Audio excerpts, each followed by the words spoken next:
Hi guys, welcome to How to Maximize. In this video, I will show you how to fix your device that is incompatible with this version of Android. Firstly, go to the Play Store. Here, go to Account by tapping on the profile icon. Then, go to Settings.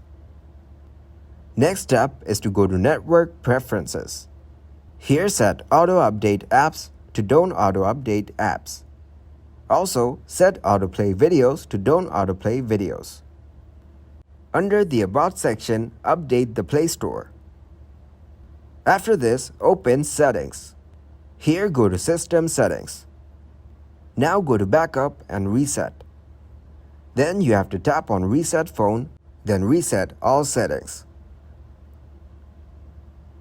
So this is how you can fix this particular issue. Thanks for watching and please leave a like, subscribe, and share.